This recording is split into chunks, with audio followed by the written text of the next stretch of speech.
How do we consider someone as our enemy? Sino ho yung tinuturing natin na mga kaaway natin? Gustuhin man natin na wala tayong kaaway, minsan hindi natin maiwasan, nagkakaroon tayo. Pero paano nga ba sila nagiging kaaway natin? For sure, the first criteria that would come to our mind whenever we consider someone as our enemy is that that person has hurt us in one way or another.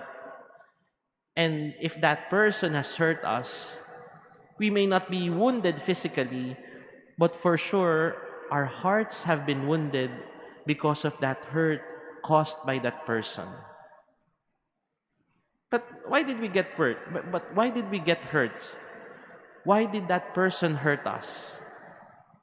There may be a lot of reasons that we can think of, but we can summarize it into two.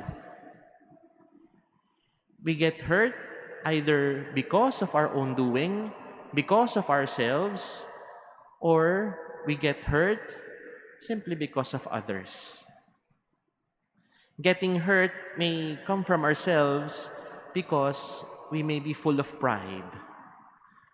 We hurt one another, and in the process, we become enemies because we don't know how to be humble. We hurt one another because we insist on our own opinions.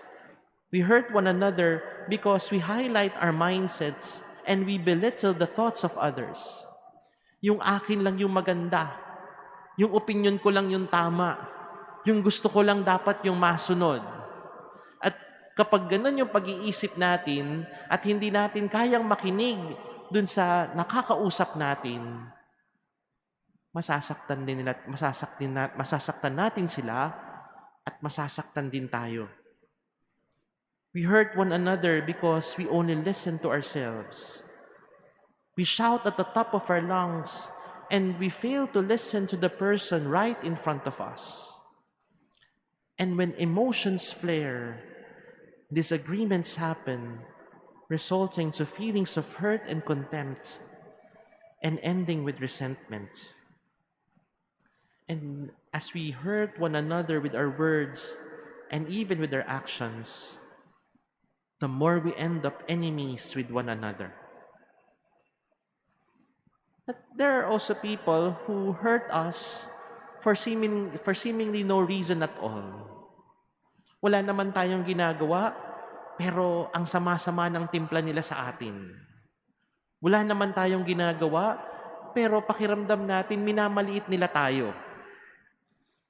And sometimes we ourselves are those people who hurt others for seemingly no reason at all. Wala naman silang ginagawa, pero kumukulo yung dugo natin. Wala silang ginagawa, pero ayaw nating makita ni anino man lang nila. Wala naman silang ginagawa, pero bad vibes tayo sa kanila. Why? Simply because of envy.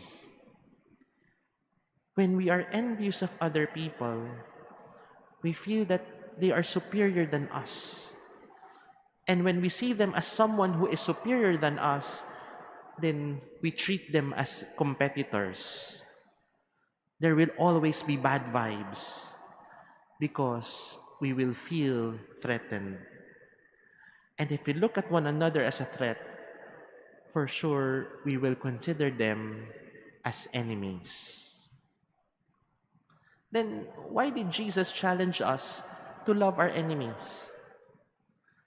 Simply because He knows our capacity to love.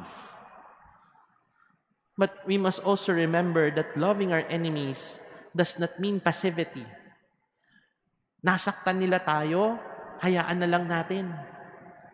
Sinampal ako sa kanan, ibibigay ko rin yung kaliwa. Ginawan ako ng hindi maganda, sige na, wag na. Para lumipas na lang, para walang maagrabyado, para hindi hassle para sa akin.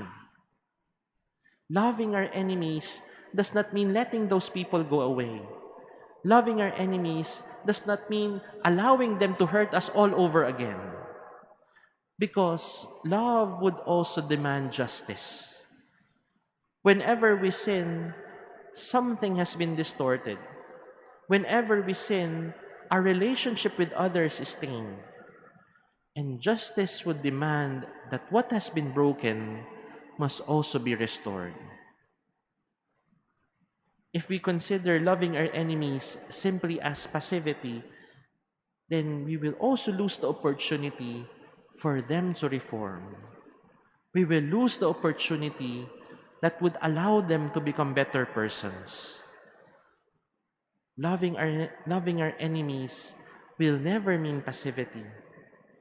Because if we truly love our enemies, then we will also find ways and means for them to become better persons. Another thing that we should that we should remember is that whenever we love our enemies, it is also an invitation to look within ourselves.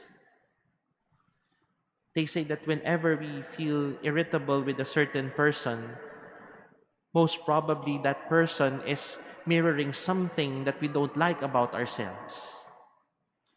Makita lang natin sila, para bang iba yung takbo ng dibdib natin. Makita lang natin sila, parang umiinit agad yung dugo natin. Makita lang natin sila, galit na galit agad tayo. Baka meron tayong nakikita sa kanila na meron din sa atin. And most of the time, this is something that we fail to see. We can easily see the faults of others. We can easily judge the actions of others. But we lack the capacity to reflect. We lack the capacity to introspect. We lack the capacity to ask ourselves, what are the things that we need to improve on? Sana yun din yung makita natin. Para hindi lang puro galit yung nararamdaman sa kapwa, pero pagkakataon din na suriin yung ating kalooban. Lastly, we should also remember that a challenge will never be easy. If it is something easy, then it will never be a challenge. Kapag hinahamon nila tayo, tapos nadalian lang tayo, mani-mani na lang sa atin.